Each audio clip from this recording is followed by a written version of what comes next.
आपको सच कहता हूँ मेरे प्यारे भाई और बहनों, ये रियल दर्शन है। आज के जैसे दर्शन नहीं, ये रियल दर्शन है। दर्शन का खोजी बनो, वस्तुओं का नहीं।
सो आइए प्यारे भाई और बहनों, हम खुदा का इबादत करने जा रहे हैं, स्तुति गान। तो आप हमारे साथ मिलकर प्रभु की महिमा करें, उसके तमाम उपकार जो हमारे जीवन पर प्रभु परमेश्वर ने किए हैं और अभी भी कर रहे हैं और भविष्य में जो करने जा रहे हैं, उन तमाम बातें के लिए हम प्रभु का आराधना करते हैं, उसके नाम को ऊंचा उठाते हैं, उसकी प्रशंसा सराहना करते हैं दोस्तों। और उम्मीद है कि आप परमेश्वर के आनंद में आगे बढ़ रहे हैं और प्रभु की कृपा, बरकत, आशीष आप सभी के जीवन पर है। तो आइए हम प्रभु के नाम को ऊंचा उठाते हैं दोस्तों, आराधना में जाते हैं। थैंक यू लॉर्ड, शुक्र है प्रभु खुदावंद, जो आराधना हम करने जा रहे हैं प्रभु आपकी नाम के लिए, सिर्फ आपकी महिमा के लिए प्रभु, आशीष देना आराधना में प्रभु। Thank you Jesus, thank you Lord, शुक्र करते हैं तेरी हम स्तुति, हृदय की गहराइयों से।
धन्यवाद महिमामय पिता परमेश्वर, शुक्र है प्रभु जो आज हम जीवित और आपका आराधना कर रहे हैं परमेश्वर पिता।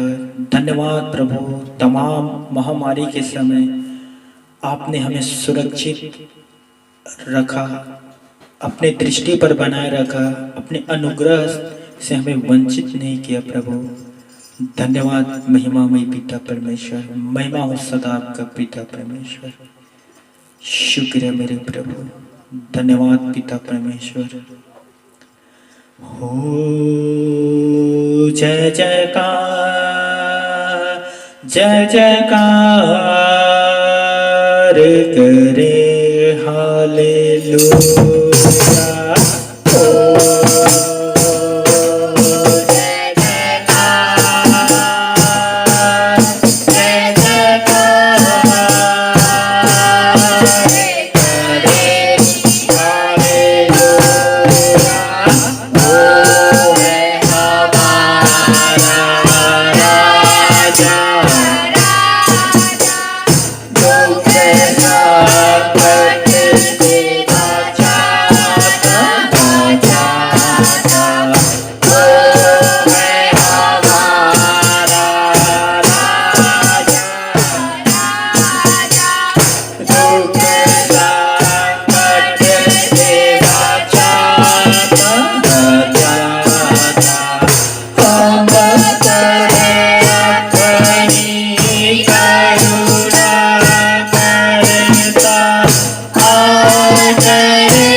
Thank you Jesus. कितना महान आराधना है दोस्तों। गीतकार ने कितने बखूबी से इन शब्दों को लिखा है। सोचे दोस्तों, उस पर जिसका भरोसा, जिसे परमेश्वर पर भरोसा है, वो तो कभी ना डरेगा।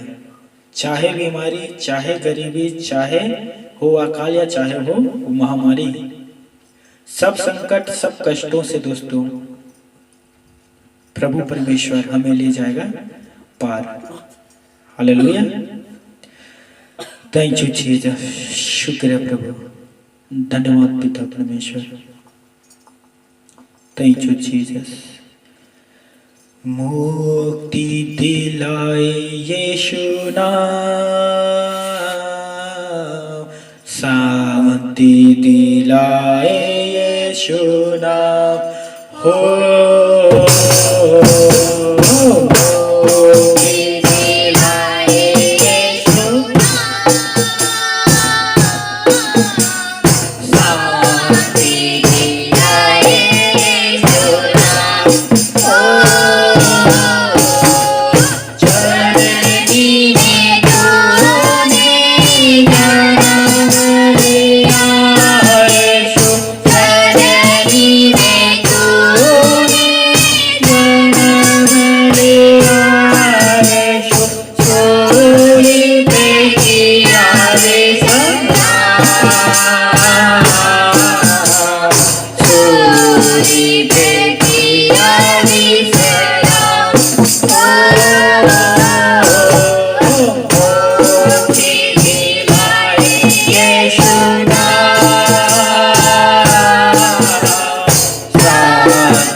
कृपा करना अवसर यीशु कृपा करना हमें पापी दाता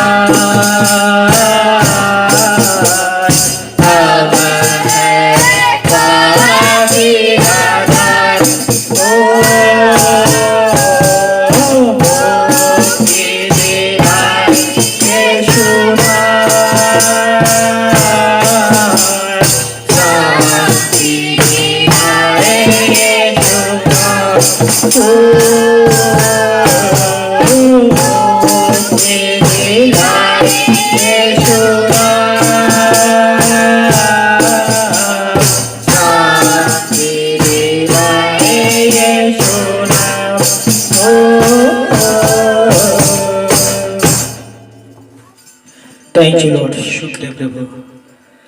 दोस्तों एक आराधना और हम करेंगे, उसके बाद बस परमेश्वर के पवित्र वचन पर जाएंगे।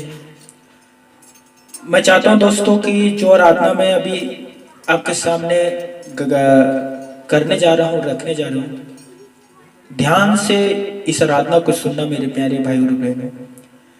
यदि अभी भी आपके जीवन पर पाप है या कर रहे हो या बचा हो, तो ये आराधना आपके लिए सामर्थ्य के जैसे काम करेगा और आप अपने पापों से क्षमा मांग सकते हैं दोस्तों इस आराधना के द्वारा। थैंक यू जीसस, शुक्रिया प्रभु। तेरे लहू से मुझे धोले तू प्रभु, पूरी तो से अभी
God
पिछले दिनों में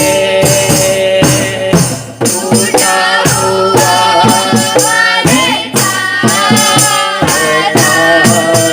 तू, कठोर किया मैंने पिछले दिनों में, नया बनाया दया करके स्वर्गीय स्थानों में बैठा दिया, नया बनाया दया करके स्वर्गीय स्थानों में बैठा दिया। तेरे लहू से मुझे धोने तू प्रभु, पूरी तरह से रहे।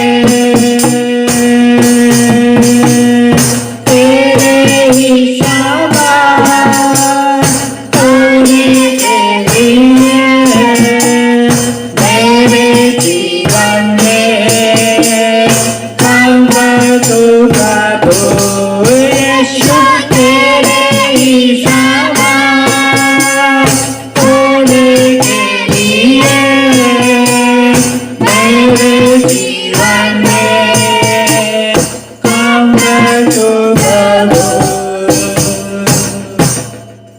थैंक यू लॉर्ड, शुक्रिया जीसस क्राइस्ट, धन्यवाद।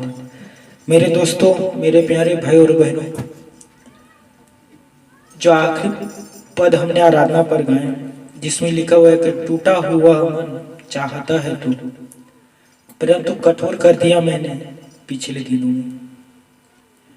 जाने अनजाने में कहीं न कहीं पिछले दिनों में यदि आपसे पाप हुआ हो, टूटा हुआ पिसा हुआ मन परमेश्वर के योग्य बलिदान है दोस्तों। अपने टूटे और पिसे हुए मन को परमेश्वर के सामने समर्पित कर दीजिए। मैं आपसे सच कहता हूँ, वो आपको नया बनाएगा, आपके पाप को धो देगा, आपके धर्म को ढाप देगा और अपने साथ स्वर्गीय स्थानों पर आपको बैठा देगा। मेरे दोस्तों, कृपया करके अपने पापों को, पिछले दिन जो आपसे हुआ है, अनदेखा ना करो दोस्तों, क्योंकि ईश्वर आपको देख रहा है। इसीलिए हम परमेश्वर से मिलाप कर सकते थे। एक ही रास्ता है, पाप का अंगीकार कर लीजिए। लॉर्ड जीसस, बीते दिनों जो हमसे अपराध हुआ है प्रभु, जो आपकी दृष्टि से छिपा नहीं है प्रभु, उन अपराधों को क्षमा करके हमें फिर से नया कर दे खुदावन, हमें नया सृष्टि बना दे प्रभु, और अपने साथ अपने स्वर्गीय स्थानों पर आने के लिए हमें आशीष दीजिए खुदा। धन्यवाद परमेश्वर पिता, जितने हमारे भाई बहन ने इस आराधना को हृदय से गाया और अपने अपराधों को आपके सामने रखे हैं प्रभु, उन्हें दया कर, उन्हें क्षमा दे और अपने साथ अपने स्थान पर बैठने के लिए आशीष से भर दीजिए प्रभु। धन्यवाद हमारे प्रार्थना को सुनने के लिए, आशीष देने के लिए पिता परमेश्वर। सारा आदर महिमा आपको देते हुए पिता परमेश्वर, धन्यवाद के साथ इस दुआ को प्रभु यीशु मसीहा के नाम से मांगता हूँ, आमीन।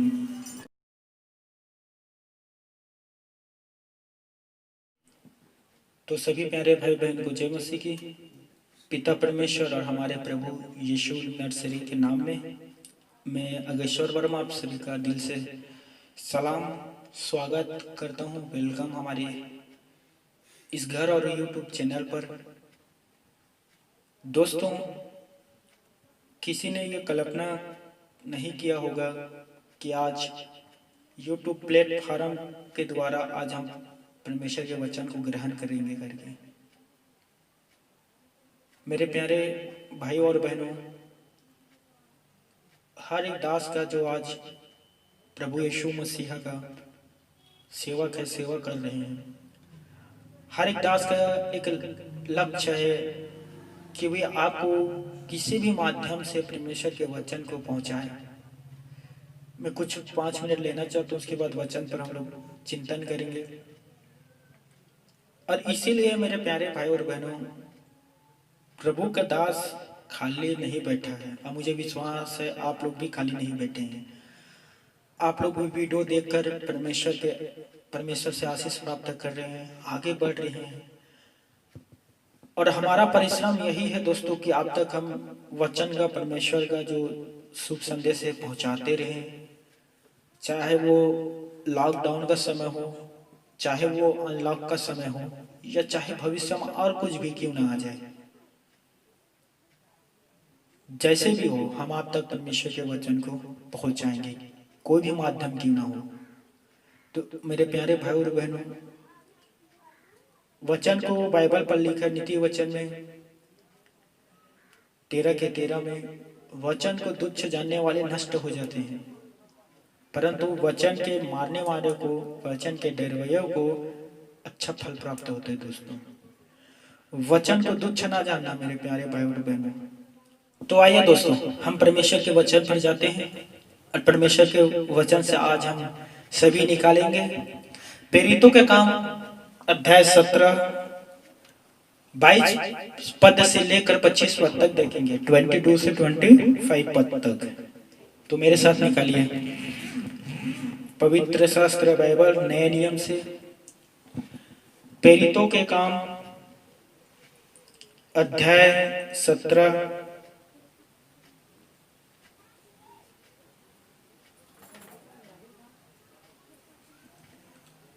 अध्याय 17 निकाल लेना,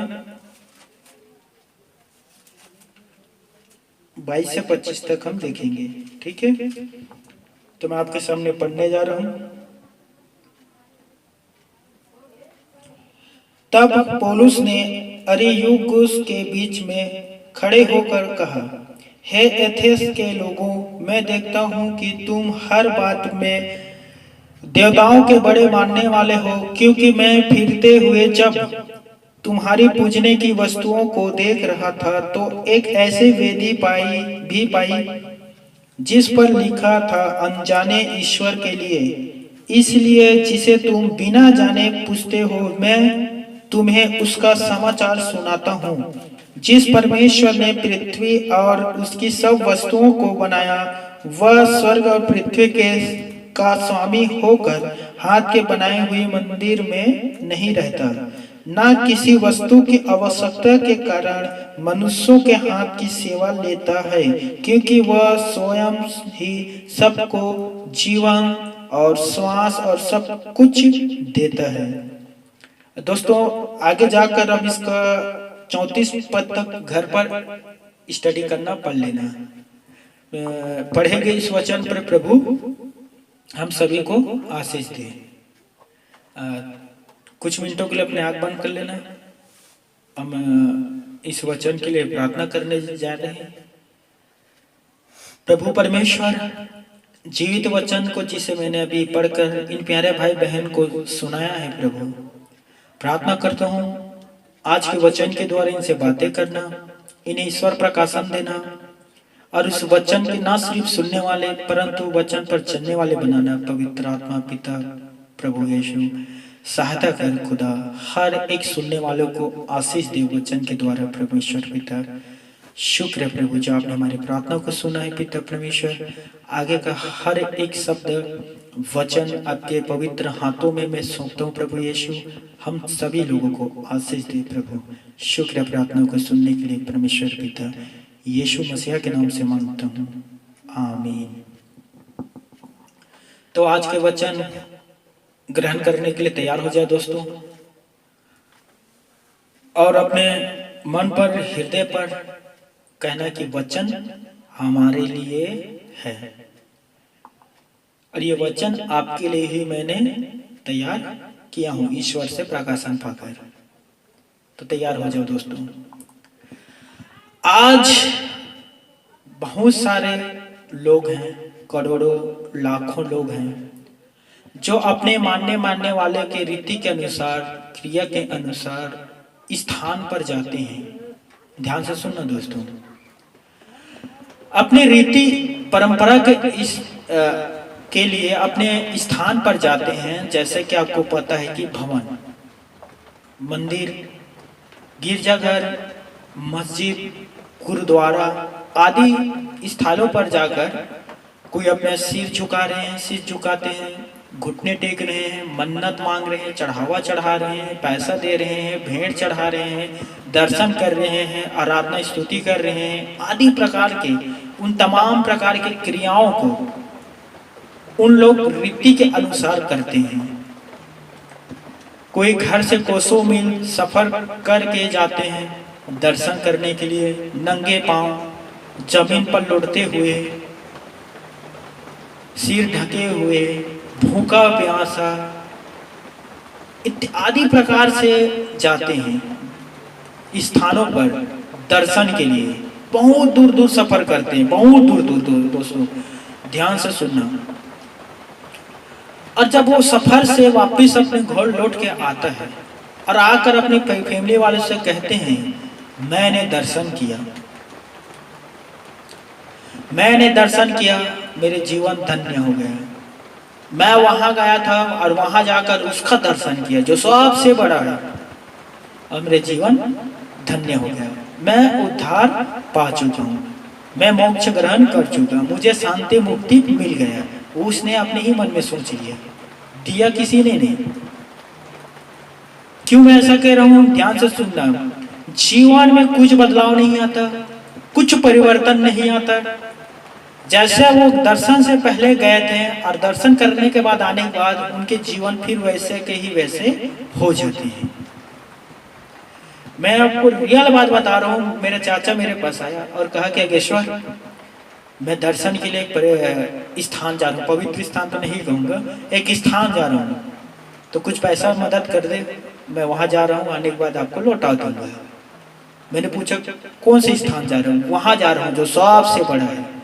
वहाँ जाने से लोग मोक्ष पाते, उद्धार पाते, सारे पाप क्षमा हो जाते हैं और इंसान धर्मी बन जाते हैं, पवित्र जीवन जीते हैं, जीना शुरू कर देते हैं। मैं बोला कौन सा ऐसा स्थान है जहाँ पर ऐसा होता है पृथ्वी पर? फिर वो गया, कुछ दिनों के बाद वापिस आए। अरे अब यकीन नहीं करोगे दोस्तों, वो आज भी गाली बकते हैं और वो आज भी गांजा पीते हैं और आज भी वो अपनी पत्नी को ऊपर हाथ उठाते हैं।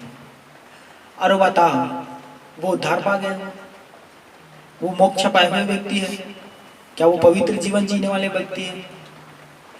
सेम आज भी होता है दोस्तों। बहुत सारे लोग जाते हैं, दर्शन करके आते हैं और कहते हैं कि हम उद्धार पा गए, सिर झुकाएं, घुटने टेके, मन्नत मांगे, चढ़ावा चढ़ाएं, थाली सजाएं, इत्यादि प्रकार की क्रिया किए, पर घर पर आने के बाद लड़ाई झगड़ा होना शुरू हो जाते हैं जैसे जाने से पहले होते थे। वो गाली बकना फिर स्टार्ट करते हैं जैसे पहले करते थे। अब ध्यान से सुनना मेरे प्यारे भाई और बहनों। जब ईश्वर के साथ एक मनुष्य का दर्शन होता है, एक मनुष्य ईश्वर को देखता है, ध्यान से सुनना, ईश्वर को आत्मिक आंखों से, तब उनके बीच मनुष्य के अंदर एक परिवर्तन आता है। वो लोग चेंज हो जाते हैं, बदल जाते हैं, धर्म के काम छोड़ देते हैं, टोटल तमाम प्रकार के, जब परमेश्वर के दर्शन होता है तो। और ये कौन से दर्शन हैं जिसमें तो मेरे ख्याल से लोग प्रत्येक दिन दर्शन कर रहे हैं और प्रत्येक दिन शराब पी रहे हैं, प्रत्येक दिन दर्शन कर रहे हैं, सिर झुकाते हैं, घुटने टेक रहे हैं और फिर भी उनकी बुराई उनके जीवन से नहीं जा रहे हैं। ये कैसा दर्शन है? एक भाई मेरे पास आया और उसने आकर कहा कि मैं और मेरे भाई और मेरे गांव के बुजुर्ग लोग, हम लोग गंगा जी के पास गए थे कहीं स्थान पर, और वहां हम लोग ने गंगा जी को लिया, पानी को, और लेकर हम लोग ने वही मन्नत मांगा, शपथ खाए कि आज के बाद हम लोग कभी लड़ाई झगड़ा नहीं करेंगे, कभी भी नहीं लड़ेंगे करके। और ये लोग मन्नत मांगकर शपथ खाकर घर आया और घर आने के बाद कुछ दिन के बाद दोनों भाई के बीच लड़ाई हुआ और उन लोग दोनों अलग हो गए। सोचिए ये कैसा दर्शन है दोस्तों, जिसमें कोई परिवर्तन ही नहीं है, जीवन बदलता नहीं है, बुराई नहीं बदलता। जैसे एथेंस के लोग थे जो अनजाने ईश्वर के सामने सिर झुकाते थे, घुटना टेकते थे, मन्नत मांगते थे, और वेदी पर लिखा था, इनके खुद की वेदी पर, अनजाने ईश्वर के लिए। अब 2 मिनट के लिए सोचना मेरे दोस्तों, एक ऐसा ईश्वर है जो अनजाने हैं और ये कैसा भक्त है जो अनजाने ईश्वर के सामने सिर झुकाते थे, घुटना टेकते थे। ईश्वर भी अनजान, भक्त भी अनजान, और वेदी पर भी लिखते थे अनजाने ईश्वर के लिए। हो सकता है उनके पुरखों ने उन्हें बताया नहीं होगा कि अनजाना ईश्वर कौन है, या हो सकता है कभी उन लोगों ने जानने की भी कोशिश नहीं की है। जो परंपरा चला छत्तीसगढ़ी आ जाता हूँ, जो परंपरा चल रहा था उसे ही चलने के लिए इन लोग मान रहे थे। पूछने की हिम्मत किसी के पास नहीं थे, क्योंकि बहुत से आदमी भाई कहते हैं सवाल कर दो तो नहीं बोलते, धर्म के विषय में कोई सवाल नहीं, तुरंत मुंह बंद कर देते हैं। तो जो बताया सो मान लिए। जैसे एथेंस के लोग थे, इनके वेदी पर खुद लिखा है दोस्तों, बाइबल में पढ़ सकते हैं 23 पद में। तो एक ऐसी वेदी भी पाई जिस पर लिखा था अनजाने ईश्वर के लिए। अरे एथेंस के लोग अनजाने ईश्वर की भक्ति करते थे। ये कैसा भक्त है? अब सोचिए, जो अनजाने ईश्वर के लिए भक्ति कर रहे थे। जैसे आज भी बहुत से भाई बहन ईश्वर को पहचानते नहीं, जानते नहीं, वो सिर्फ एक परंपरा को पालन कर रहे हैं। मसीह विश्वासी भी में बहुत से कैथोलिक चर्च है जो सिर्फ परंपरा को पालन करते हैं, ईश्वर की आज्ञा को भली भांति टाल देते हैं। ये लोग परंपरा के पुजारी हैं, ईश्वर के पुजारी नहीं है। इन्हें मनुष्य की परंपरा प्रिय है, परमेश्वर की आज्ञा प्रिय नहीं है। अरे इन्हें कौन समझाए? पवित्र आत्मा ही समझा पाएगा। आज्ञा पर चलने वाले परमेश्वर के राज्य में पहुंचेगा, परंपरा को मानने वाला नहीं। ध्यान से सुनना दोस्तों, किसी ने कहा था बिन जाने प्रीत न होए। बिना ईश्वर को जाने बिना आप उसके कैसे भक्ति कर पाओगे? अब ईश्वर को जानते नहीं तो कैसे आपका श्रद्धा रहेगा दोस्तों? 2 मिनट के लिए सोचिए, कैसे आस्था है? ईश्वर भी अनजान, भक्त भी अनजान। एक थाली में 2 बैंगन वाले कहानी तो सुनी होंगी, किस्सा, दोनों अनजान है। पर मैं आपको बताना चाहता हूँ, बाइबल के खुदा, बाइबल के रचने वाला परमेश्वर पिता के बाइबल में लिखा है कि परमेश्वर पिता हर एक को नाम लेकर बुलाता है। यशायाह 53 पद में 43 पद में लिखा है, मैंने तुम्हें नाम लेकर बुलाया है, तुम मेरे ही हो। बाइबल का परमेश्वर हर एक व्यक्ति के नाम से पहचानता है। दोस्तों सोचिए, हो सकता है आपके नाम को हर एक व्यक्ति नहीं जानते होंगे। बड़े बड़े आज एक्टर के चाहने वाले हैं, बड़े बड़े एक्टर के लाखों करोड़ों फैंस हैं, पर वो एक्टर अपने हर एक फैंस के नाम को नहीं जानता कि इसका यह नाम हो गया, उसका वो नाम हो गए। पर ईश्वर सोचिए आपसे कितना मोहब्बत करता है, हर एक व्यक्ति के नाम उसे पता है और हर एक व्यक्ति के नाम से उन्हें बुलाते हैं। मैं भी ईश्वर को से अनजान था, ईश्वर को नहीं पहचानता था, और मैं भी अनजाने ईश्वर के लिए सेवा करता था 22 सालों तक। एथेंस के लोगों और मुझ में कोई अंतर नहीं था दोस्तों। मैं सोचता था कि मुझे कुछ चाहिए तो मुझे कुछ देना होगा, पहले दूंगा फिर मुझे मिलेगा। तो मैं इत्यादि प्रकार के कामों को करता था, फल चढ़ा देता था और वो मांगता था कि मुझे ये चीज दे देना, इसके बदले ये ले ले। कभी कभी हो भी जाता था। और आज जानते हो सभी सब चीज से गुजरे हुए कि नाना प्रकार की क्रियाएं, बलिदान चढ़ाना, धूप जलाना आदि प्रकार की क्रिया है जिसे लोग आज कर रहे हैं, जैसे मैं करता था दोस्तों। इन तमाम कामों को करता था, मुझे किसी ने सुसमाचार नहीं सुनाया था और मैं कभी ईश्वर का खोजी नहीं बना था दोस्तों। एक तरफ तो मैं बड़ा धर्मी था जो इन प्रकार की क्रिया को करता था लोगों की दृष्टि में, तो दूसरे तरफ सबसे बड़ा पापी था परमेश्वर की दृष्टि में। सिक्के के 2 पहलू होते हैं, एक पहलू को ही मैं लोगों के सामने रखता था और दूसरे को छिपाता था। जैसे उदाहरण दे रहा हूं, गाली बकता था बहुत अधिक, तो वहीं दूसरे तरफ अनजाने ईश्वर के लिए सेवा भी करता था, बहुत बड़ा भक्त भी था दोस्तों। एक तरफ मारपीट करता था, दूसरे तरफ भेड़ भी चढ़ाता था। एक तरफ दारू पीता था, गुटखा खाता था, बीड़ी पीता था, आदि नशा करता था, तो वही दूसरे तरफ गीत भी गाता था। मैं एक अच्छा गीतकार भी था, संसारिक गीत। एक तरफ जहां मैं व्यभिचार दुनिया भर का पाप करता था, व्यभिचार करता था, तो दूसरी तरफ एक धर्म का चोला हुआ भी पहना था, क्योंकि ईश्वर के दर्शन मुझे नहीं हुए थे और मेरा परिवर्तन नहीं हुआ था। एक प्रकार से मैं आपसे कहना चाहता हूँ कि ईश्वर और मेरे बीच एनकाउंटर नहीं हुआ था, जिसमें इंसान मरता नहीं है, जीवन पाता है। और वो एनकाउंटर के लिए मुझे थोड़ा समय लगा, 22-23 साल लग गया था।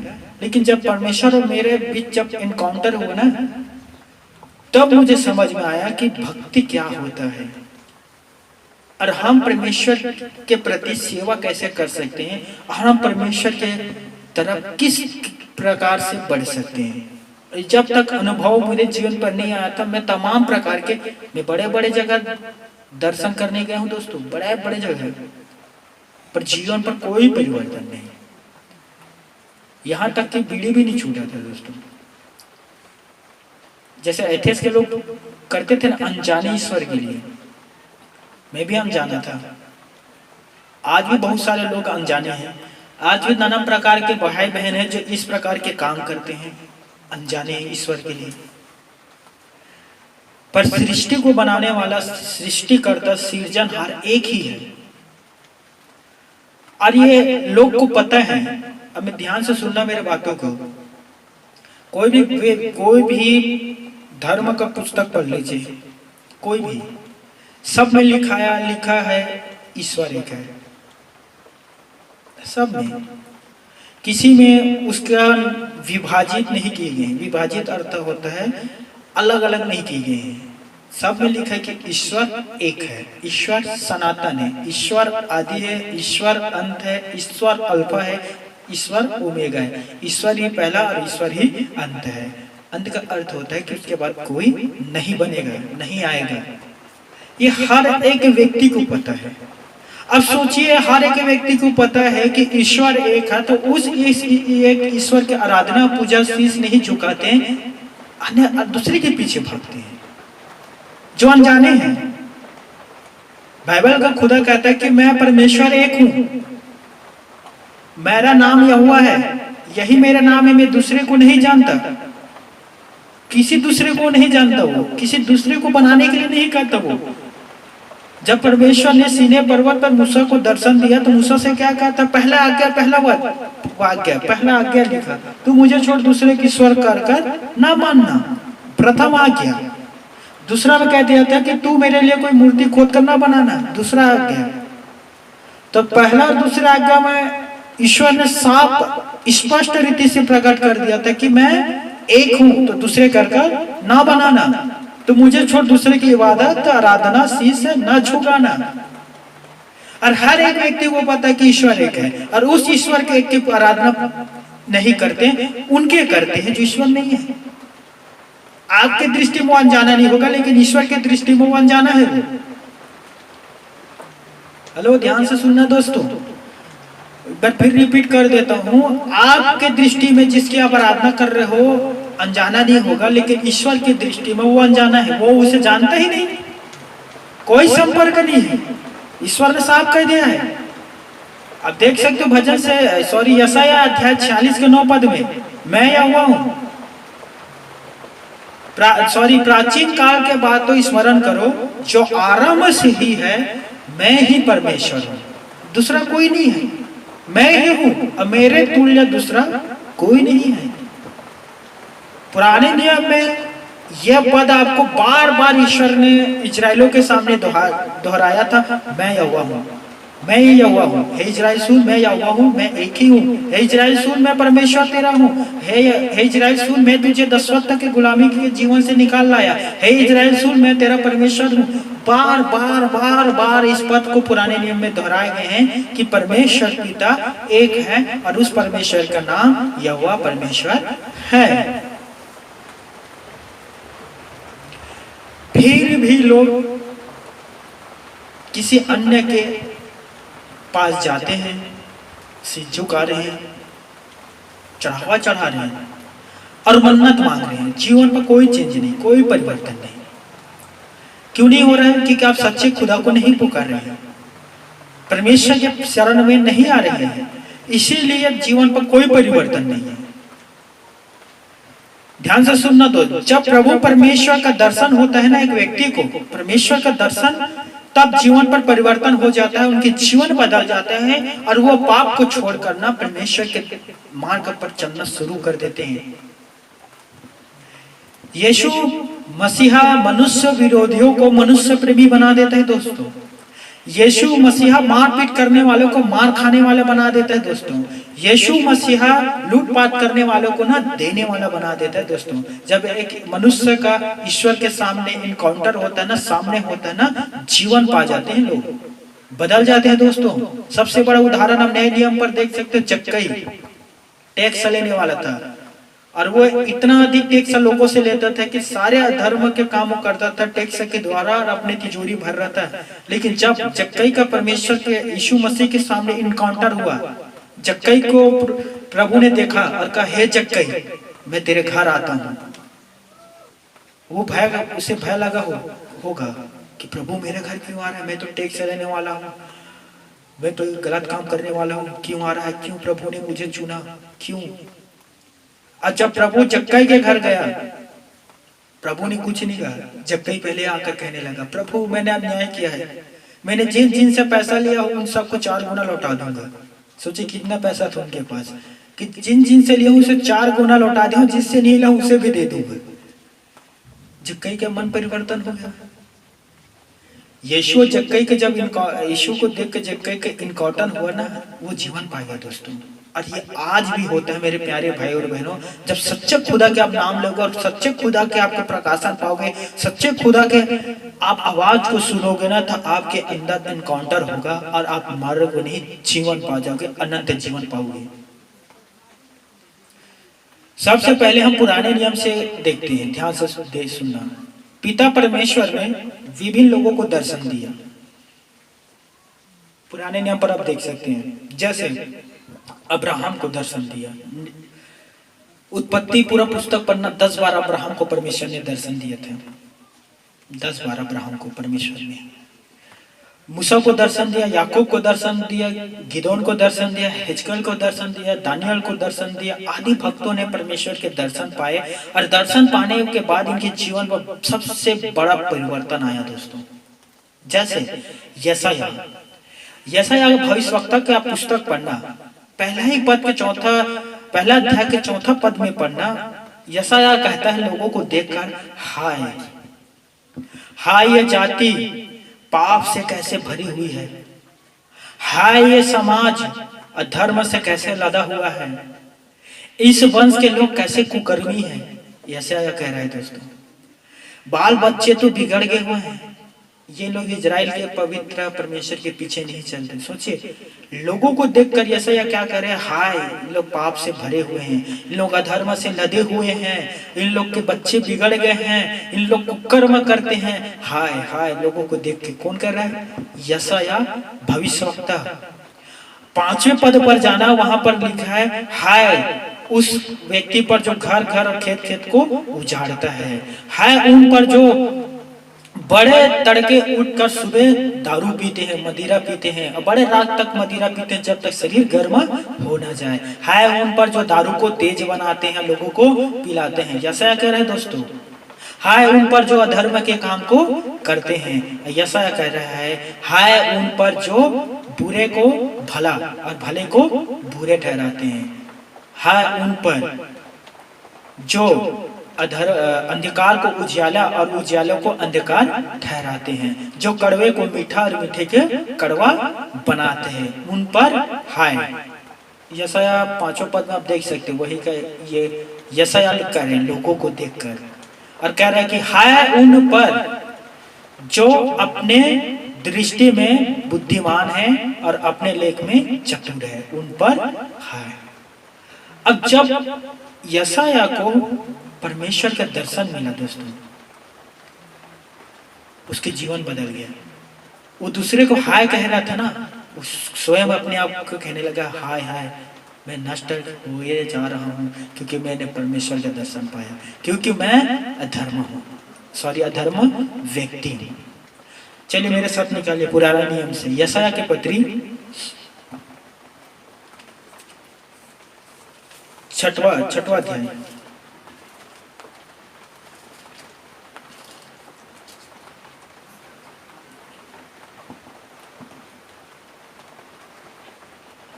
दो पद में पढ़ रहा हूं, ध्यान से देखना ना।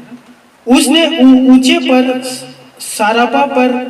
सरापा दिखाई दिया। उनके 6 पंख थे, 2 पंख से वे अपने मुंह को ढांपे थे, 2 से अपने पांव को, और 2 से उड़ रहे थे। वे एक दूसरे से पुकार कर कह रहे थे, सेनाओं का यहोवा पवित्र पवित्र पवित्र है, सारी पृथ्वी इसकी तेज से भरपूर है। 5वां पद देखिए।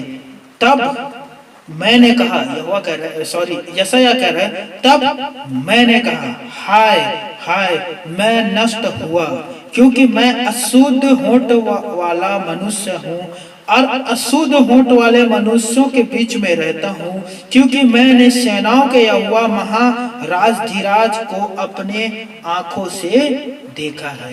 हाय मैं नष्ट हुआ। यही यशायाह था जो पहले लोगों को देखकर कहता था, हाय ये कैसे जाती है भाई। यही यशायाह है जो पहले लोगों को देखकर कहता था, देखो कितने बुरे लोग हैं जो अंधर्म से लदे हुए हैं। लेकिन जब परमेश्वर का दर्शन ही नहीं मिला, अपने आप को कहने लगा, हाय हाय मैं नष्ट होता हूँ। क्यों? क्योंकि मैं अशुद्ध मनुष्य हूँ, अशुद्ध होंठ वाला हूँ, और मैंने परमेश्वर का दर्शन कर लिया, मैं कैसे बच सकता हूँ। 7 पद को मैं पढ़ रहा हूँ दोस्तों, उसके बाद मैं आगे बढ़ रहा हूँ। 7वां पद। उसने उससे मेरे मुंह को छू कर कहा, परमेश्वर के वाणी से है, देख इनसे तेरे होंठ को छू लिया है, इसीलिए तेरा अधर्म दूर हो गया और तेरे पाप क्षमा हो गया। जब एक इंसान का परमेश्वर का दर्शन होता है ना, तो उनके अधर्म दूर हो जाते हैं, पाप दूर हो जाते हैं, और परमेश्वर उन्हें क्षमा कर देता है। ये रियल दर्शन है दोस्तों, आज के दर्शन नहीं जो हमारे भाई बहन करते हैं और उनके जीवन से अधर्म दूर नहीं होता, वो पाप करते रहते हैं। जब एक व्यक्ति का दर्शन होता है ना, तो लोग चेंज हो जाते हैं। मूसा के विषय में पढ़ना, निर्गमा, जब इसे परमेश्वर का दर्शन हुआ जलती झाड़ियों पर, इसका जीवन बदल गया दोस्तों, सेवा करने के लिए आ गया। अब्राहम ने परमेश्वर की आवाज सुना, उत्पत्ति 12 पद आप देख सकते हैं, अब्राहम का जीवन चेंज हो गया दोस्तों। हिजकिय्याह, दानियल आदि परमेश्वर के सेवक थे। जब जब परमेश्वर के सेवकों को परमेश्वर के दर्शन हुआ, इनके जीवन बदले हैं दोस्तों। जब यशायाह पहले जो लोगों को कोसता था, वो खुद अपने आप के अंदर बुराई देखा और उनके जीवन बदल गया और वो परमेश्वर के पीछे चलने लगे। यही होता है आज भी, जब लोगों के दर्शन होता है ना, तो एक व्यक्ति जो गाली बकने वाला होता है ना, वो गाली सुनने वाला बन जाता है।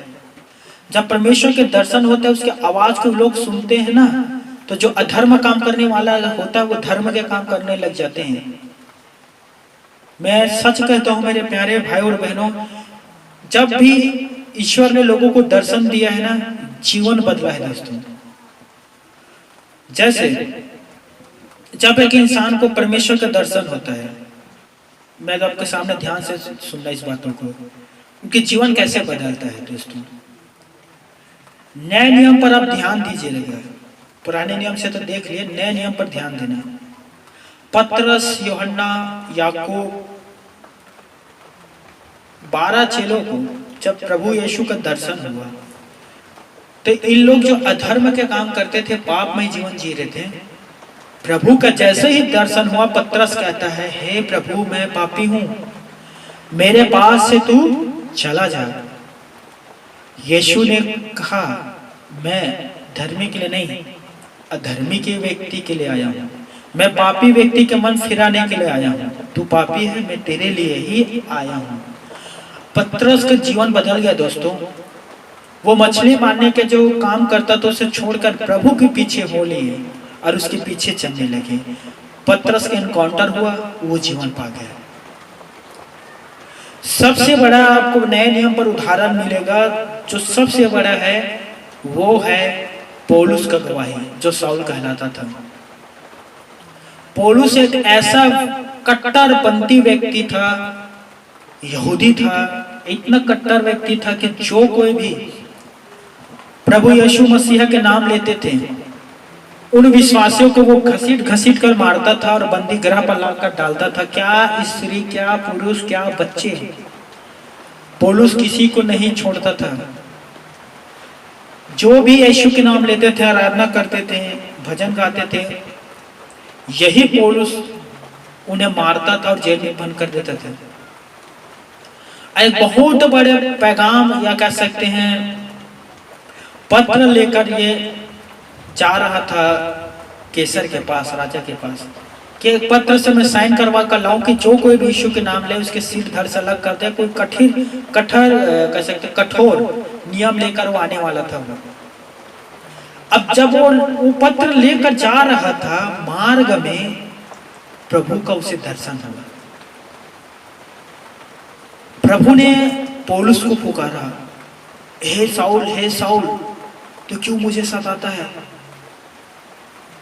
उसने आवाज सुना और कहा, कौन है तू? कुछ दिखाई नहीं दे रहा था, तेज रोशनी बस आया उनके सामने, कुछ दिखाई नहीं दे रहा था। उसने पूछा, कौन है तू? फिर दोबारा आवाज आया, हे साउल क्यों तू मुझे सताता है? उसने कहा, कौन है प्रभु? मैं यीशु नरसरी हूं जिसे तू सताता है। अब यकीन नहीं करोगे दोस्तों, तुरंत उसका इनकाउंटर हुआ था और उसका मन परिवर्तन हो गया। कलीसिया के सताने वाला, लोगों को पीटने वाला व्यक्ति जेल में डालता था, यह व्यक्ति यीशु का प्रचार करने लगा। ये इतना कट्टरपंथी था कि लोग इसे देखकर डर भी जाते थे, क्योंकि ये जिसको पाता था, जो यीशु के नाम लिया, उसे सीधा जेल खाने में डाल देते थे। बहुत अधिक यातना भी देते थे, मारते थे। अब जब इनका परमेश्वर का दर्शन हुआ, इनका जीवन बदल गया दोस्तों। पौलुस एक ऐसा व्यक्ति बन गया जो कलीसिया को जान रहा था, कलीसिया की स्थापना करने लग गए। फिलिप्पो के पत्र पढ़ना, यूरोप देश में पहला कलीसिया पौलुस ने ही स्थापना किया था। नया नियम पढ़ के देखना, सबसे अधिक पत्री पौलुस का है, पुस्तक सबसे अधिक। और सबसे अधिक सारे दासों में से सबसे ज्यादा अधिक तकलीफ जो है पौलुस ने सहा दोस्तों, प्रभु के नाम से। कुरिन्थो पत्री पढ़ लेने 11 में कितना अधिक तकलीफ जो है पौलुस ने सहा। सोचिए एक इंसान कैसे बदल जाता है। लोगों को मार रहा था ये पौलुस, अब लोगों की सेवा करने लग गए। बंदीगृह में लोगों को डालते थे, खुद प्रभु के लिए बंदीगृह में चले गए। लोगों को मारते थे, प्रभु के लिए 5 बार 39 कोड़े खाए थे। सोचिए, पहले यही एक मारने वाला था, आज मार खाने वाले बन गया। जब एक इंसान का परमेश्वर से इनकाउंटर होता है ना दोस्तों, जीवन बदलता है। ये इतिहास है, प्रमाणित है, जीवित गवाही है दोस्तों। एक मेरा ही जीवन चेंज नहीं हुआ है। कितने सारे इस कलीसिया पर लोग आते हैं जो सच्चा खुदा के प्रेमी है, परमेश्वर को खोजने वाला था। उन लोगों का जीवन बदलते हुए मैंने खुद अपनी आंखों से देखा है। आज जीवन कैसे बदला है अब लोगों को बता देता हूँ। विश्वास के द्वारा, प्रभु यीशु पर विश्वास के द्वारा। और इनके जीवन बदला है प्रार्थना के द्वारा। और इनके जीवन बदला है उन प्रार्थना के उत्तर जो यीशु मसीह ने इनको दिए हैं। और ये मैं आपको सच कहता हूँ मेरे प्यारे भाई और बहनों, ये रियल दर्शन है। आज के जैसे दर्शन नहीं, ये रियल दर्शन है। दर्शन का खोजी बनो, वस्तुओं का नहीं। ईश्वर के दर्शन के खोजी बने हो, क्योंकि यीशु मसीह ने पहाड़ी उद्देश्य में साफ साफ कहा था, मत्ती रचित सुसमाचार अध्याय 5 के 8 पद में, धन्य है वे जिनका मन शुद्ध है, वो परमेश्वर को देखेगा। रियल कहता हूं दोस्तों, परमेश्वर का खोजी बनो। प्रभु ने कहा है मन शुद्ध है वो ईश्वर को देखेगा। एक गवाही आपके सामने रख रहा हूं, ध्यान से सुनना। एक दल भवन गया, एक दल विरोधी दल, और रंगे हाथ परमेश्वर के दास पास्टर को पकड़ना चाहते थे। इन्हें बताया गया था कि पास्टर लोग धर्म परिवर्तन करवाते हैं और लोगों को चावल पैसा देकर उनके धर्म को बदलवा कर अपने में मिलाते हैं। तो एक दल तैयार हुए और एक दल 12 के 12 लोग इन लोग भवन में गए और पीछे जाकर कुर्सी पर बैठ गए। और उन लोग सुसमाचार सुन रहे थे कि कैसे प्रचार करते हैं, कैसे लोगों को मोहित करते हैं, अपने जाल पर कैसे फंसाते हैं। तो 12 पीछे में बैठकर सुन रहे थे। आधा घंटा हम लोग वचन सुने, सब 12 बाहर आए, कहा कि हम लोग इस वचन नहीं सुन पाएंगे। एक ऊपर जिम्मेदारी दिया और कहा कि तू बैठ, मोबाइल ले और उसके प्रचार का जो कर रहे हैं उसका रिकॉर्डिंग करना, सब प्रचार का रिकॉर्डिंग करना। कहीं ना कहीं तो मुंह से कोई गलत शब्द निकालेगा, अवसर मिलेगा फिर हम उसे नहीं छोड़ेंगे, पकड़ कर उसे मारेंगे। तो 11-12 गए थे, 11 वापस लौटाए। एक को मोबाइल दिया, एक ने मोबाइल लिया, आइडियो रिकॉर्डिंग शुरू किया और अपने जेब पर रखकर बैठकर सुन रहा है। उस रविवार उन्हें कुछ नहीं मिला। उसने जाकर कहा इस रविवार तो ऐसे कुछ नहीं कहा, वो यीशु उद्धार करता है, यीशु जीवन देता है, इसी विषय में प्रचार किया। ठीक है, अगले बार भी चले जाना, अगले संडे को। वो अगले संडे को भी गया, उस दिन भी उसे कुछ नहीं मिला।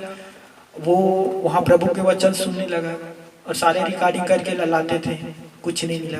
नेक्स्ट रविवार गया, नेक्स्ट रविवार गया, इस प्रकार से हर रविवार जाने लगा। जब महीना, 2 महीना, 6 महीना बीत गया तो उनके 11 दोस्त उनके पास आए और कहे सारे रिकॉर्डिंग कर लिया, सारे रिकॉर्डिंग कर लिया, कुछ मिला? कुछ भी नहीं मिला। तो उन लोग क्या कहते हैं, क्या कहते हैं, यीशु कौन है? तो कहते हैं यीशु मुक्तिदाता है। अच्छा, उन लोग कहते हैं, उन लोग नहीं, मैं कह रहा हूँ यीशु मुक्तिदाता है। उसका मन बदल गया दोस्तों, उसने खुदा का आवाज को सुना।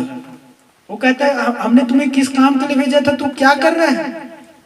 बताइए। उन लोग क्या क्या करते हैं, कैसे लोगों को मतलब धर्म परिवर्तन करवाता है? उस व्यक्ति ने कहा उन लोगों का कोई धर्म परिवर्तन नहीं करवाता, मन परिवर्तन करवाता है। मेरा मन परिवर्तन हो गया, यीशु उद्धार करता है। वो 11 लोग जो कहते हैं, वो कहता है कि ये हठीला ये भी पकड़ा गया है, उन्हीं में चले गए करके। फिर उन 11 में से बैठा और सम्मति लिया और कहा कि इस बार किसे हम कलीसिया भेजें। तो 11 में से कोई तैयार नहीं हुआ। कहा कि ऐसा ना हो कि हम भी बदल जाए वहां जाकर। ये रियल बात है दोस्तों, कलीसिया में आकर लोग बदल जाते हैं दोस्तों। खुदा के वचन में इतना शक्ति है कि खुदा के वचन के द्वारा उनके अंदर जो पाप है वो प्रकट होता है और उनसे महसूस होता है कि मैं सचमुच कितना गलत एक पापी व्यक्ति हूँ। और ईश्वर उनके मन को बदल देता है, उनसे बातें करता है, उनके प्रार्थना के उत्तर को देता है और वो बदल जाता है दोस्तों। ये रियल दर्शन है जो एक मनुष्य का परमेश्वर के साथ होता है। आपको बता देना चाहता हूं मैं दोस्तों, परमेश्वर सभी जगह उपस्थित है। वो आकाश आप दिख रहे हैं ना, वहां परमेश्वर उपस्थित है। जो चंद्रमा, तारा, सूर्य आपको देख रहे हैं, परमेश्वर वहां उपस्थित है। यिर्मयाह 23 पद में लिखा है, यहोवा की यह वाणी है, मैं ऐसा परमेश्वर हूं जो दूर नहीं निकट रहता हूं। कितना निकट रहता है परमेश्वर हमारा दोस्तों, आपको मैं बता देना चाहता हूं। आप सुनकर ना आनंद से उछल जाओगे। परमेश्वर की यह वाणी है, मैं यहोवा हूं जो दूर नहीं निकट रहता हूं। कितना निकट रहता है आपको पता है? यीशु ने उपदेश में अपने कहा था, मन फिरा, परमेश्वर के राज्य निकट है। यहाँ परमेश्वर कह रहा है, मैं ऐसा परमेश्वर हूँ जो दूर नहीं निकट रहता हूँ। यीशु ने कहा मन फिरा, परमेश्वर के राज्य निकट है। परमेश्वर और उसके राज्य निकट है। कितना निकट है? ये निकट है, आपके बराबर में दोस्तों। मन फिराए, परमेश्वर के राज्य में पहुंच जाओगे। जब यीशु क्रूस पर जाने वाला था, चढ़ गया था वो, तो 2 चोर था। एक ने मन फिराया, तुरंत उसके राज्य में पहुंच गया वो, तुरंत उसका एनकाउंटर हो गया, तुरंत उस स्वर्ग के राज्य पहुंच गया परमेश्वर के साथ। जब आप मन फिराओगे ना, परमेश्वर आपके निकट है दोस्तों, वो सभी जगह उपस्थित रहता है। इसका एक अर्थ मत निकाल लेना कि परमेश्वर सभी वस्तुओं में रहता है। अंतर है दोस्तों। परमेश्वर सभी जगह उपस्थित रहता है, यह अलग बात है। परमेश्वर सब वस्तु में रहता है, यह अलग बात है। और ये परमेश्वर सब वस्तु में रहता है, इसे कौन लोग मानते हैं आपके सामने रखना चाहता हूं। सर्वदेव वाले लोग मानते हैं कि परमेश्वर सभी वस्तुओं पर है। इस बात के आधार पर सभी वस्तु ईश्वर है, ये बात के लोग कहते हैं। सर्वदेववाद के लोग, ये लोग कहते हैं कि सभी वस्तु ईश्वर है। जैसे पेड़ पौधा, पशु पक्षी, पत्थर, जल, वायु, अग्नि, कीड़ा मकोड़े एवं मनुष्य आदि सभी ईश्वर अंश है, अतः सभी देव स्वरूप है। ये बात के लोग मानते हैं। किंतु बाइबल का कथन ठीक इनके विपरीत है दोस्तों। विपरीत है। कैसे? ध्यान से सुनना। परमेश्वर के दास पौलुस ने रोमियो के पत्री लिखते हुए रोमियो को बताया, रोमियो 1 के 21 से लेकर 25 पद तक घर पर पढ़ना। वहां पौलुस ने कहा, क्योंकि अविनाशी परमेश्वर की महिमा को नासवान मनुष्य, पशुओं, चौपायों, रेंगने वाले जीव जंतु की मूरत की समानता में बदल डाला, क्योंकि उनका निर्बुद्धि मन अंधकार हो गया। परमेश्वर के दास पौलुस कहता है, रोमियो को पत्री लिखकर रोमियो के लोगों को सावधान करता है कि तुम लोग ऐसा मूर्खता का काम क्यों करते हो। अविनाशी परमेश्वर, जिसका कभी विनाश नहीं है, कि जिसका कभी अंत नहीं है, उस अविनाशी परमेश्वर की महिमा को तुम लोग क्या कर रहे हो? किसमें बदल रहे हो? मनुष्य, पशुओं, पक्षियों, रेंगने वाले जीव जंतु की मूरत की समानता में बदल डाला।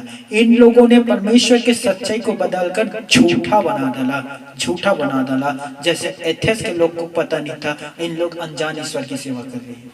जैसे आज हमारे बहुत से लोगों को पता नहीं है, इन लोग अनजाने ईश्वर की सेवा कर रहे हैं और इस प्रकार से परमेश्वर को क्रोध दिला रहे हैं। दोस्तों, परमेश्वर कौन है?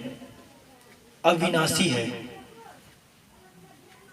इसीलिए परमेश्वर हर एक जगह उपस्थित है, लेकिन हर एक वस्तु उपस्थित नहीं है, हर एक वस्तु के अंदर नहीं है। उदाहरण दे देता हूं, चलिए। वह पेड़ के पास है, एक पेड़ खड़ा है, वो पेड़ के पास है, लेकिन पेड़ के अंदर नहीं है। समझ में आ रहा है आप सभी को? वो पशु पक्षी के पास है, लेकिन पशु पक्षी के अंदर नहीं है। वो मछली भेड़ बकरियों के पास है, परंतु उसके अंदर नहीं है। वो मिट्टी पत्थर के पास है, लेकिन मिट्टी और पत्थर के अंदर नहीं है। साफ रीति से बाइबल पर यह बात लिखा गया है। मेरे प्यारे भाइयों और बहनों, हमें परमेश्वर को समझना होगा। हमारे जीवन कोई ऐसा नहीं है मेरे दोस्तों कि मनमानी किए आए पृथ्वी पर, जैसा मन किया वैसे काम किए, जैसे इच्छा लगा उसका पूजा किए, जिसका मन किया उसका कर दिए और हम स्वर्ग पे चले जाएंगे, हम परमेश्वर के पास रहेंगे। ऐसा नहीं होता दोस्तों। आपको परमेश्वर को खोजना होगा, आपको परमेश्वर को तलाश करना होगा। और मैं आपको जैसे ये पद बताया, ये दो पद बताया आपके सामने, इसमें आपको ध्यान देना होगा कि पौलुस ने साफ रीति से लिख दिया है कि अविनाशी परमेश्वर का नासवान मनुष्यों पर मत खोजो, पशुओं पर मत खोजो, पक्षियों पर मत खोजो, रेंगने वाले जीव जंतुओं पर मत खोजो, किसी भी जगह पर मत खोजो, किसी भी वस्तु के अंदर मत खोजो। वो तो अविनाशी है, उसका कोई रूप नहीं है, उसका कोई आकार नहीं है, वो तो निराकार है। बात आप लोग समझ लीजिए। अतः बाइबल इस वाद के किसी भी प्रकार के समर्थन में नहीं है। ईश्वर की बनाई हुई सृष्टि ईश्वर नहीं है। मैं एक बार फिर रिपीट कर देता हूं, आप लोगों को समझ लीजिए। ईश्वर की बनाई हुई सृष्टि ईश्वर नहीं है, और ना ही ये सृष्टि फिर ईश्वर में मिल जाएगा। उदाहरण दे देता हूं एक और, चलिए मजबूत उदाहरण रह गई है। मैं माइक जो माइक में आपके सामने बोल रहा हूं, इस माइक को किसने बनाया? किसी व्यक्ति ने, ठीक है, नाम तो नहीं जानता, लेकिन बनाया है ना। तो इस माइक को जिसने बनाया वो माइक है। जिस माइक को किसी ने बनाया, क्या वो माइक है? माइक को बनाने वाला माइक नहीं है। समझ रहे हो? परमेश्वर ने सृष्टि को बनाया, वो सृष्टि परमेश्वर नहीं है, वो उसकी रचना है। और उस सृष्टि को हम परमेश्वर करके नहीं मान सकते। एक उदाहरण देते हैं। परमेश्वर ने उत्पत्ति एक पढ़ना, पूरा पढ़ना, उसमें आप पूरा सृष्टि की उत्पत्ति के विषय में लिखा है। उत्पत्ति पहला अध्याय पढ़ना, पहला और दूसरा, आपको सब कुछ प्रकाशन मिल जाएगा। परमेश्वर ने कहा पृथ्वी पर छोटे छोटे हरी हरी घास उग जा, उग गया। परमेश्वर ने कहा फलदायी पेड़ उग गया। परमेश्वर ने कहा, और इधर पृथ्वी पर काम हो रहा था। परमेश्वर ने पेड़ को बनाया। पेड़ परमेश्वर नहीं बन सकता दोस्तों। यदि हम पेड़ को परमेश्वर करके मान रहे हैं तो परमेश्वर है ही नहीं, क्योंकि परमेश्वर तो उसे जानता नहीं और उसमें परमेश्वर वास नहीं करता। तो इस प्रकार से काम ना करना, ईश्वर के दर्शन का खोजी बनो, ईश्वर को तलाशो, ईश्वर को पुकारो, ईश्वर आपको मिलेगा। जिस जगह पर हो, जिस स्थान पर हो, जिस घर पर हो, आपको जाना नहीं पड़ेगा, ईश्वर आपके पास आएगा। बाइबल में आप पढ़ लीजिए, नए नियम पर यीशु मसीह के स्वर्ग आरोहण के बाद प्रेरित लोग ने जहां जहां प्रभु को पुकारा, प्रभु वहां वहां पहुंचे। प्रेरितों ने रास्तों पर प्रभु को पुकारा, प्रभु वहां पहुंच गया। प्रभु को घर पर पुकारा, प्रभु वहां भी पहुंच गया। प्रभु को समुद्र के किनारे पुकारा, प्रभु वहां भी पहुंच गया। अर्थात जहां भी आप परमेश्वर को पुकारोगे वो खुद स्वयं आ जाएगा। आपको कोसों मील दूर जाने के लिए जरूरत नहीं है। आपको अपने पैर को खींचने की जरूरत नहीं है। आपको वो तमाम प्रकार के चढ़ावा इत्यादि प्रकार के चढ़ाने की जरूरत नहीं है। बस परमेश्वर को हृदय से पुकारो। ईश्वर का वाणी है, मैं ऐसा परमेश्वर हूँ जो दूर नहीं निकट रहता हूँ। कितना निकट, अपने खोजने वाले का हमेशा वो निकट रहता है, हमेशा। आमीन। प्रभु की स्तुति हो। पौलुस एथेंस के लोगों को समझाया ईश्वर प्रेरणा से, हे मेरे भाइयों, हे मेरे बहनों, ऐसा क्यों कर रहे हो? तुम लोग अनजाने ईश्वर की सेवा क्यों कर रहे हो? मैं तुम्हें बताता हूं, मैं तुम्हें सुसमाचार सुनाता हूं। हम वापिस उस पद पर आते हैं दोस्तों, क्योंकि महत्वपूर्ण पद है। निकाल लीजिए वापिस उसी पद को। और हो सकता है ये आपके पास पेन है ना, तो उसे टिक पार लेना। प्रेरितों का काम 17 अध्याय 24 और 25 पद। यहां लिखा है, पौलुस ने एथेंस के लोगों को समझाया, जिस परमेश्वर ने पृथ्वी और उसकी सब वस्तुओं को बनाया। यहां ध्यान देना ना, कल्पना करे, उदाहरण दे रहा हूं, मैं पौलुस हूं, उसके स्थान नहीं ले रहा हूं, नाम सिर्फ उदाहरण देने के लिए। मैं पौलुस हूं और ये जो हमारा घर है ये एथेंस नगर है, और मैं प्रचार कर रहा हूं और आप सामने में बैठे हुए हैं। आप एथेंस के लोग हैं, ठीक है, जिनका पूजा कर रहे हो, अनजाने ईश्वर का, ठीक है, जिन्हें ईश्वर का आपको पता नहीं है। कुछ मिनट के लिए निर्बुद्धि हो जाओ कि हमें पता नहीं है, ठीक है। अब मैं आप लोगों को समझा रहा हूं, क्या कर रहा हूं। 25 पद 24 पद देखिए, जिस परमेश्वर ने पृथ्वी और उसकी सब वस्तुओं को बनाया, वह स्वर्ग और पृथ्वी का स्वामी होकर हाथ की बनाए हुई मंदिर में नहीं रहता। बाप रे बाप, ये तो उन लोगों के लिए जो दर्शन करने के लिए जाते हैं बहुत बड़ा सबक दे दिया है पौलुस ने, कि जिसने पृथ्वी और आकाश को बनाया, जो स्वर्ग और पृथ्वी के स्वामी होकर, स्वामी मालिक होकर हाथ के बनाए हुए मंदिर पर नहीं रहता। तो हम लोग जहां जाते हैं क्या कर रहे हैं, के लिए जाते हैं रे भाई, ईश्वर तो रहता ही नहीं।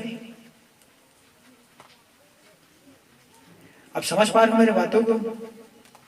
ये सबसे बड़ा भेद है दोस्तों, आपको समझ लीजिए, और इसे समझ लिया तो परमेश्वर को पा लिए। पौलुस एथेंस के लोगों को साफ कह दिया कि जो स्वर्ग और पृथ्वी का स्वामी है, जो स्वर्ग और पृथ्वी पर रहता है, वो हाथ के बनाए हुए मंदिर पर नहीं रहता। और 25 पद में कहा है, ना किसी वस्तु की आवश्यकता के कारण मनुष्यों के हाथों की सेवा लेता है। बताओ भला, उसे किसी वस्तु की आवश्यकता नहीं है दोस्तों, और ना किसी मनुष्यों के हाथों की सेवा लेता है। क्यों? क्योंकि वह स्वयं ही सबको जीवन और श्वास और सब कुछ दे देता है। सब कुछ, जीवन भी दे देता है, श्वास भी ईश्वर का ही दिया हुआ है। और ये दो पद को आप समझ लीजिए, लेना समझ लीजिए, परमेश्वर मिल गया दोस्तों। क्यों खुदा ने कहा कि मैं मनुष्य के बनाए हुए हाथ पर मंदिर पर नहीं रहता, और किसी वस्तु का आवश्यकताओं के कारण मनुष्य के हाथों की सेवा नहीं लेता? दो बातें ध्यान दे देना, दो बातें, मनुष्य के हाथों की सेवा नहीं लेता और मनुष्य के बनाए हुए मंदिर पर नहीं रहता। दो बात आपको समझना होगा। पहला, मनुष्य के बनाए हुए मंदिर पर नहीं रहता। खुदा उस मंदिर पर नहीं रहता जहां अन्याय होता है। बहुत से ऐसे मंदिर है जहाँ महिला को जाना वंचित है, बैन लगा दिए कि महिला यहाँ प्रवेश नहीं करेगा। जब परमेश्वर के खुद सबसे प्रिय सृष्टि कौन है? मनुष्य। और मनुष्य को ही मंदिर में आने का प्रवेश नहीं है, मना है, तो खुदा क्या करे जाएगा वहां? उसका क्या काम? समझ पाए? बहुत से ऐसे हैं जो लोग कहते हैं कि ये पिछड़े वर्ग के लोग नहीं आना चाहिए। मैं न्यूज़पेपर में पढ़ रहा था, हरिजन मंदिर माना निषेध मना है, हरिजन मंदिर में नहीं आएंगे। इस प्रकार से नाना प्रकार की क्रिया है। मानसिक धर्म महिला का आ रहे तो मंदिर में आना मना है, ये हो रहा है तो आना मना है। तो जब लोगों को आना ही मना है तो ईश्वर क्या करेगा वहां आकर? समझ पा रहे हो? इसीलिए ईश्वर ने कहा कि मैं मनुष्य के बनाए हुए मंदिर पर नहीं रहता। उसे स्वर्ग से पृथ्वी पर आने से और पृथ्वी से स्वर्ग में जाने से कोई समय नहीं लगता दोस्तों। यीशु ने कहा, जहां कहीं 2 या 3 मेरे नाम से इकट्ठे होते हैं उनके बीच में रहता हूँ, उनके बीच उपस्थित रहता हूँ। प्रभु आता है, 2-3 लोग जहां भी इकट्ठे हो जाए, चाहे अपने घर पर, चाहे खेत पर, चाहे खलिहान पर, चाहे आप अकेला कहीं भी उपस्थित हो जाओ, कहीं भी जगह, कहीं भी मतलब कहीं भी परमेश्वर के बनाए हुई सृष्टि पर, पृथ्वी पर कहीं इकट्ठे हो जाओ, परमेश्वर वहां आएगा और वो आपके साथ संगति करेगा। उसके बाद वो वापिस चला जाएगा। इसीलिए बाइबल पर प्रभु ने, परमेश्वर के वचन पर परमेश्वर ने कहा था, तुम मेरे मंदिर हो। एक मंदिर इंसान का बनाया हुआ, दूसरा मंदिर परमेश्वर का बनाया हुआ। एक मंदिर जहां इंसान ने मेहनत से बनाया, दूसरे मंदिर जहां परमेश्वर ने अपने हाथों से बनाया। तो किस मंदिर पर रहेगा? मनुष्य के बनाए हुए मंदिर पर कि अपना बनाए हुए मंदिर पर? किसके मंदिर पर रहेगा दोस्तों? एक मनुष्य ने बनाया उसमें, या एक खुद परमेश्वर ने बनाया उसमें? अपने बनाए हुए मंदिर पर परमेश्वर रहेगा। और वो परमेश्वर के मंदिर कौन है? इंसान। राइट दोस्त, वो परमेश्वर के मंदिर हम इंसान हैं। और ये मंदिर 24 घंटा ओपन रहता है, ये कभी भी बंद नहीं होता। और यही बात पौलुस ने एथेंस के लोगों को समझाया। एक पद के बाद पढ़ना है मुझे, उसके बाद मैं समाप्त कर दूंगा दोस्तों। 29 पद पर ध्यान दीजिए। 29 पद यहां लिखा है,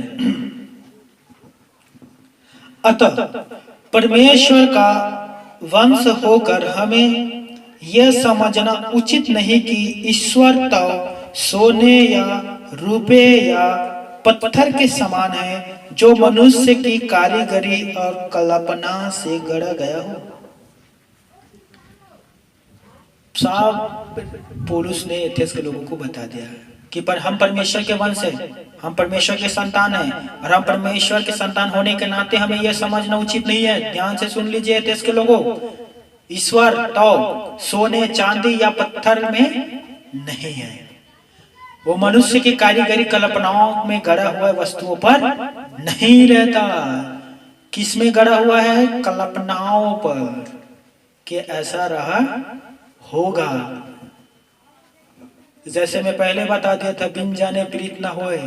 जिस ईश्वर को आप जानते नहीं उसके कैसे कल्पना करोगे कि ऐसा रहा होगा।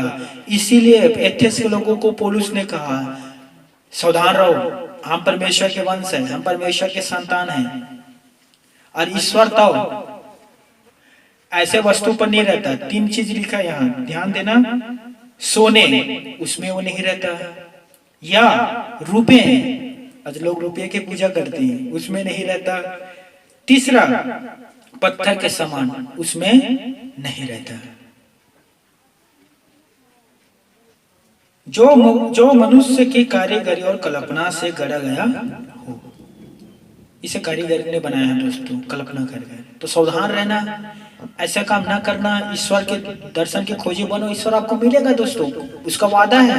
मैं ऐसा खुदा हूं जो दूर नहीं निकट रहता हूं, जब तुम मुझे पुकारोगे। यिर्मयाह में कहा था 29 के 12, 13, 14 पद में, आप देख सकते, आगे पीछे हो सकते पद, लेकिन 29 ही अध्याय में यिर्मयाह में, जब तुम मुझे पुकारोगे, जब तुम मेरे पास आओगे, संपूर्ण हृदय से मुझे पुकारोगे, मैं तुम्हारी प्रार्थनाओं को सुनूंगा। ये मेरा वाणी है, परमेश्वर ने कहा था दोस्तों। जहां भी पुकारो, खुदा आपके प्रार्थनाओं को सुनेगा, ये उसका वाणी है। और वो कभी कभी भी कभी भी कभी भी झूठ नहीं बोलता। उम्मीद करता हूँ आज के वचन से आप सीख पाए कि हमें परमेश्वर के दर्शन के खोजी होना है, पहला। और दूसरा, जब आप परमेश्वर के दर्शन के खोजी होगा, खुदा के दर्शन पाओगे, जीवन बदल जाएगा, जीवन बदल जाएगा, पाप छूट जाएगा, धर्म के काम करने लग जाओगे, गाली छूट जाएगा, गाली सुनने वाले बन जाओगे, मार पीट छूट जाएगा, मार खाने वाले बन जाओगे, घूस लेना छूट जाएगा बल्कि देने वाले बन जाओगे, व्यभिचार करना छूट जाएगा बल्कि लोगों को भी सावधान करोगे आने वाले पापों से। मेरे प्यारे भाइयों और बहनों, यदि आपको मदद चाहिए ईश्वर को बढ़ने से, ईश्वर को बढ़ने हैं और मदद चाहिए, यीशु से बड़ा मददगार कोई नहीं है दोस्तों। वो महान प्रेमी प्रभु यीशु है दोस्तों, महान प्रेम करता है आपसे, उसके प्रेम की मैं कल्पना नहीं कर सकता। वो आपका रियल में मदद करेगा परमेश्वर तक पहुंचाने में। एक बार उसे पुकारना, घुटना टेकिए या हाथ उठाए, जैसे भी हो प्रार्थना करना और उसे पुकारना, प्रभु मैं आपका दर्शन का खोजी हूँ, मुझे आपका दर्शन देकर मुझे तृप्त कर दीजिए, मैं भी आपके पीछे चलना चाहता हूँ और मैं इन तमाम बुराइयों से निकलकर धर्म के रास्ता में चलना चाहता हूँ। ईश्वर आपकी सहायता करेगा और वो आपको धर्म के रास्ते पर चलने पर मदद करेगा दोस्तों। यीशु से बड़ा मददगार कोई नहीं है। तो ये दो बातें जो आपके सामने आज मैंने प्रचार पर रखा हूं, पहला, सर्वप्रथम ये आपको पता चलेगा कि ईश्वर कहाँ है, ईश्वर आपके अंदर रहता है। दूसरा, हम उस ईश्वर के दर्शन के खोजी बने जिसमें हमारे जीवन बदलता है। उनके दर्शन की खोजी ना बने जिन लोग देख के आते हैं, कहते हैं कि दर्शन तो हो गया लेकिन जीवन में कुछ परिवर्तन नहीं होता। एथेंस के लोगों के जैसे भी ना बनना।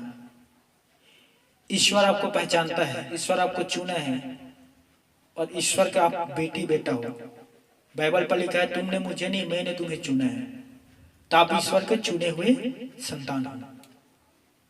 तो मैं आपके लिए प्रार्थना करने जा रहा हूं दोस्तों, अपने आंख बंद कर लेना।